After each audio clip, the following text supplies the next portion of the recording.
to more or less share their breathwork experience this morning. Let's see from this table, may I please ask Sir James? Sir James, kamusta naman ang naging breathwork experience ninyo this morning? Actually, it felt good. Then, parang naiyak nga ako tumula yung lupa. Parang nakaka-refreshing siya ng mind. A refreshed mind, a refreshed energy, ladies and gentlemen. Thank you, Sir James. I'm sure today you will learn a lot from our main guest this morning. Let's see what's going on with this table. May I ask, ma'am? Ma'am Joyce, kamusta naman po naging breathwork exercise ninyo po this morning with Sir Pat Yoder? Very relaxing with all the hassles this morning. Medyo nabawasan and nag-good mood na. A good mood, says Miss Joyce. Miss Joyce, you're in luck because a good mood is what you will need today, especially when we start talking about finances with our guest this morning, which is a perfect segue because I think we're all set. I think we're all ready to begin with the program set in store for us today. So let's get ready to grow with Tala. Ladies and gentlemen, it's time to meet one of the most trusted voices in personal finance. She is a prominent financial journalist, television host, and advocate for financial literacy. She currently hosts Panalong Diskarte on DZMM Teleradio and anchors Business Outlook on the ABS-CBN news channel. Previously, she was the resident financial advisor for On the Money, which is ANC's popular personal finance show. Her contributions to financial education were recognized when she was named an investor champion by the Securities and Exchange Commission for her efforts in promoting financial education and consumer protection.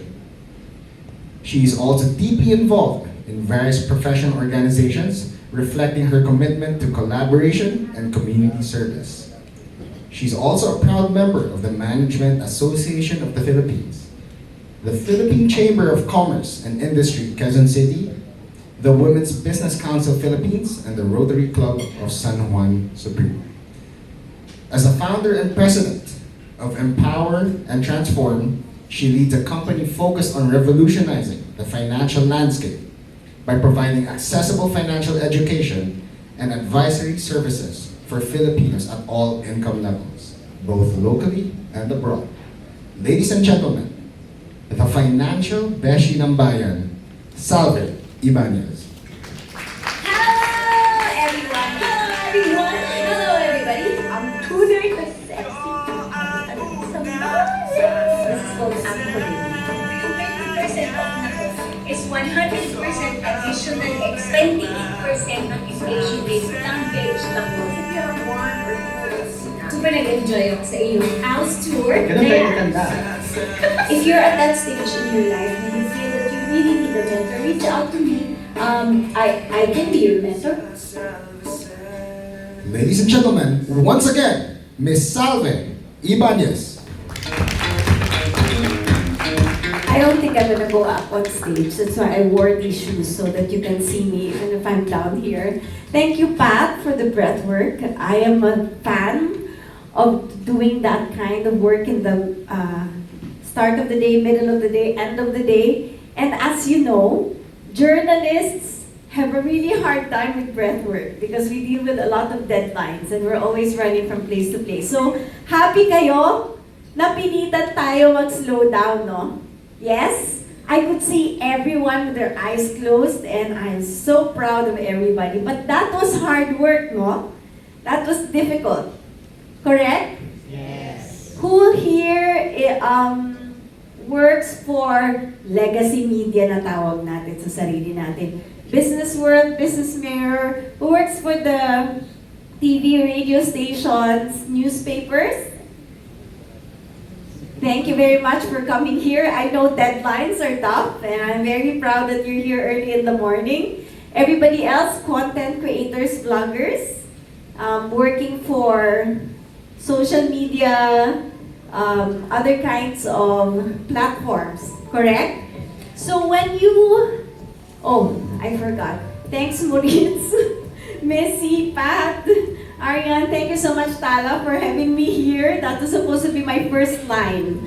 Because of the breath work, I forgot. I forgot my deck, I forgot my speech, I forgot everything. I got so relaxed, but this is going to be fun.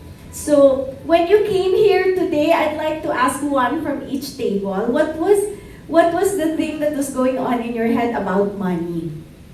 Was there a concern, for example, that was in your head, or something that you were thinking of before you came here, what you want to learn? Anything about finances? Sam? Sorry, I teach. Okay, so you can just shout. It's fine. Yeah? Microphones are... I don't know if you can have a microphone in each table. Not sure, yes. I'm Sam. I'm a solo parent. So, for me, medyo struggle yung pagbo-budget. Kasi nasa school na yung son ko and everything. I'm also working. So, I don't know if how to, alam mo yun, parang i-budget wisely. Tapos, uunahin ko ba yung wants ko or needs muna. So, but yun, praise God din na nakabayad na ako ng mga utang. So, for the, sa mga next na susunod pa, so, yun yung, I really want to learn more how to budget. So I will take this moment for all the solo parents out there. I will give you a hug. Okay, big hug. Thank you po. Because maybe for some of you who did not know this before, I was Salve Duplito and I'm now a solo parent. So congratulations, freedom. But also I know how hard it can be. So any other solo parent here? I hope you are. Yes. You know what? Why don't you stand up? Solo parents have to juggle a lot of financial issues. Come on. Go, it's okay.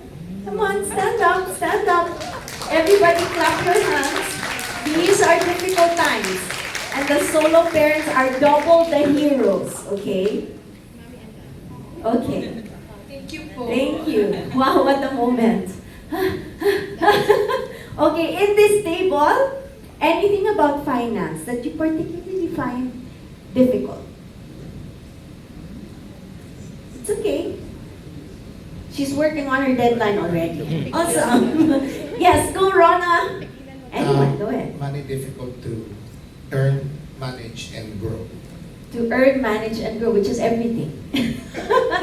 You just forgot how to leave it for the next generation, but that will take a lot of years. Before now, you will require a lot of years before you go there, and that is the problem now. And I hope that you will learn something today.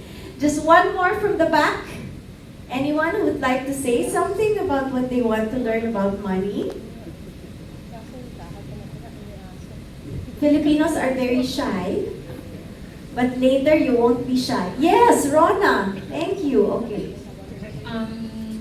How to earn money na alam mo yun, you don't have to work 9-to-5 job, something like a passive income. Okay, very good. Passive income. Or First, you have freedom. to do what you want. I won't say entrepreneurship because then that means you work 24/7. It's not easy. And being a content creator is like having your own business and you never get to sleep. So all of these concerns, I hope I will have time. You will have time later on to ask very specific questions. And we have time for Q&A. But let me tell you about... Ta-da! Huh. So that's me. And obviously my daughter put up this slide. That's why I look like that. I've worked 20 plus years in the field of financial education. And I worked before for Business World, Philippine Daily Inquirer, and then I moved to DFNN, and then ABS-CBN for radio, DZMM Teleradyo, and ANC. And I'm still there now, but I also have Empower and Transform. I put up Empower and Transform. Precisely, I said, I want passive income, but it's not. But this is my passion and my advocacy. I like being in a place full of people because I can see your faces. On television, you can't do that, diba? Even as a content creator, you talk to a camera, it's very different as when you're talking to people. So this is me when we launched our show, Business Outlook, 2 years ago. 3 years ago already, woohoo! But this is my favorite job. These are the scenes that usually happen when I do tala events. May iyakan, muntik na kanina, may tawanan, minsan ng mga nanay, because for 1 whole year, you're going to see videos of that later, the nanays who come to our events like this, who experience what you're going to experience later. Minsan pinapasayaw namin sila, may mami yoki, but sometimes they also cry a lot because money is in every detail of our lives. And if we don't handle it better, then those difficult moments in our lives are even more difficult. But if money is never the most important thing, correct? But if we handle it better, then we can focus on the things that are really important. So today I asked you earlier, pagdating sa pera, anong kulay po ba tayo? Pula, green, yellow, orange, o yellow-green? Yellow-green? I hear comfortable. I hear green, very confident. Palakpakan natin ang mga naka-green. Yes? Aabangan ko yung mga sagot ni mamaya. Pag nahirapan ako, pass ko sa inyo yung mikropono. Sinong pula? Sinong pula? Very honest group here. Yes, very stressful. Yes, go ahead. Microphone, please. Go, Jan. Hi, hello, I'm Jan, and this is Gerard, my husband. We are here with our 2 adult children. Oh, wow! They're no longer kids, which makes Daddy Gerard and I very red. Shopping after. No, not really. It's because of their education. So one is an incoming freshman sa college, the other one is an incoming freshman. Actually, first day na kahapon sa Ateneo Law School. So, imagine it's very, very from the blue school. So, yeah, you can imagine po the blue tab. But that's the reality of our life as a family of 4. So, sabi ko nga yung joke ko is, may pula pa ba dun sa pula? Kasi that's the... Maroon! Kulang daw yung papuntang kulay. maroon. Sabi nga ni Gerard, itim. Itim na! But yeah, not to discourage people, but that is a reality. Whatever financial situation you are in, financial issues can really give you the amount of stress that you don't want. Please give a round of applause to Jan and Gerard and the children. Congratulations for getting into law school and for getting into high school. College na! So you just graduated from senior high school in Ateneo also, I suppose. Oh wow! Double clap for homeschoolers! Yeah. I'm also a homeschooler and I also have an Atenean. Grabe. I understand how difficult it can be. And you know what? With inflation, the uptick of inflation in the last few years, tapos ang dami pang mga additional expenses, especially with health, I cannot imagine not being stressed about money. But it doesn't have to be something that will continue to stress you out. Pwedeng mga stress once a day, but hopefully not from the start of the day until the end.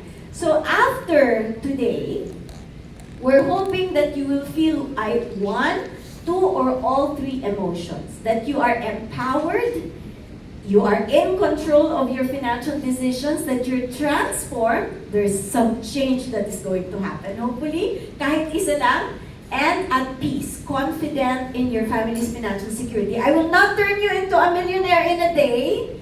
This is not a scammy event. Anybody who says that, you have to go out the door and run away.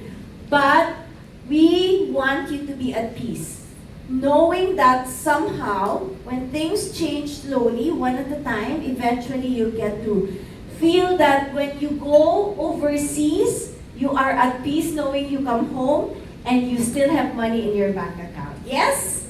Okay. Now, let's go. You create content. Even financial journalists, you are actually content creators, huh?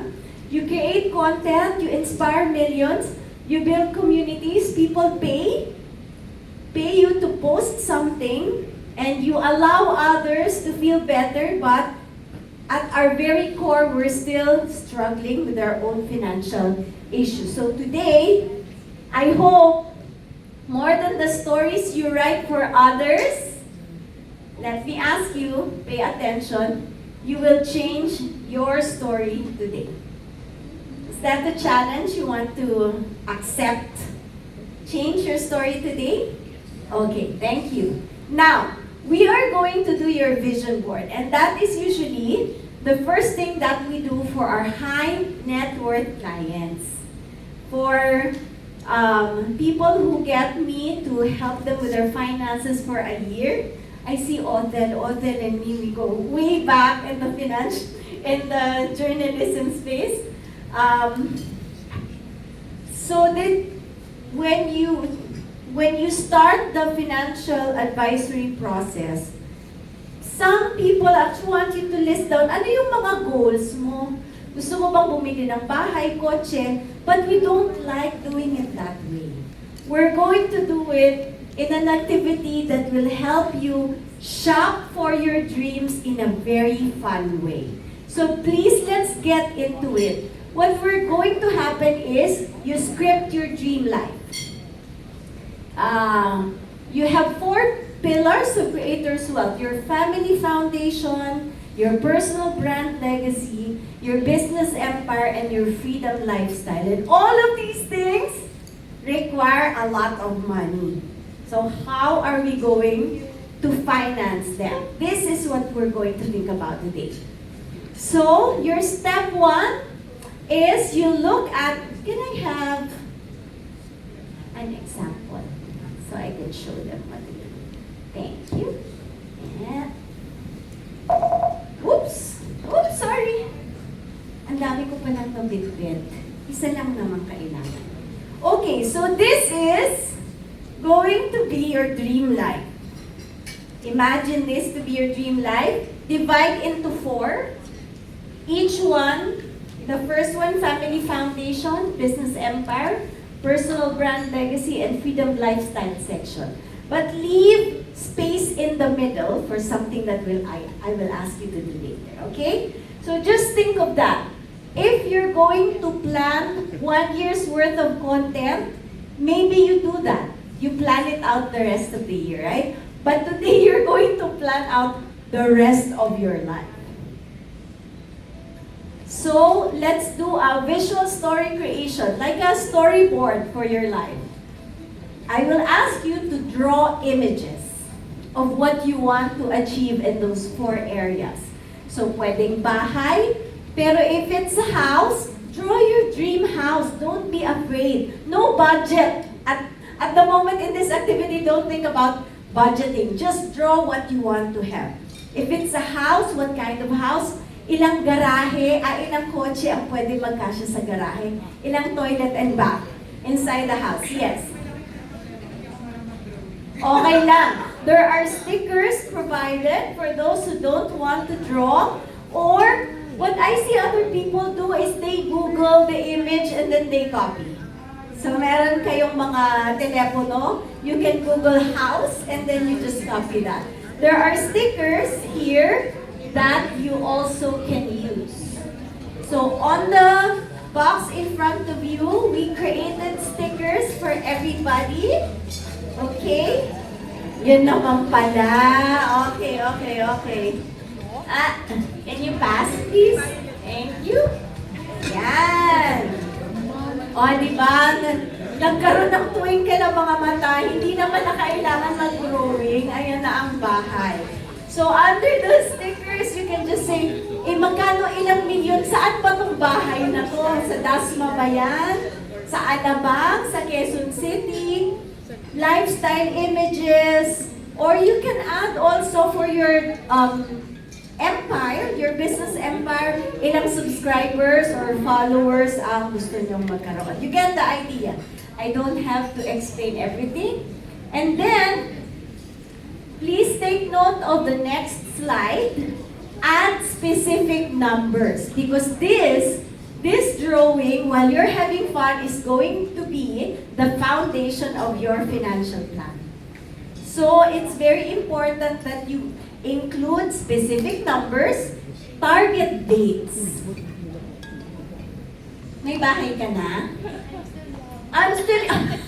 Yes, you look very, very young. So you can say, buy house by age something.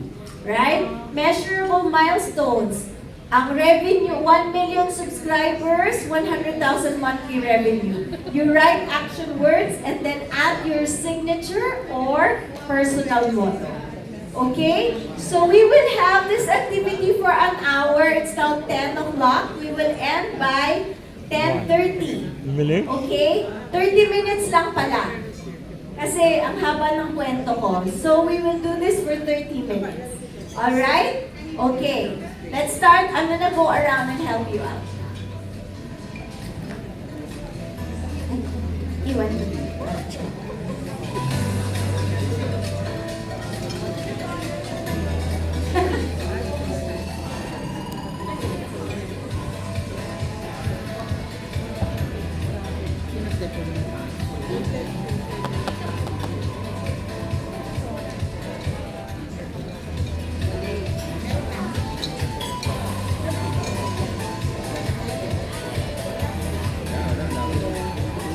Lahat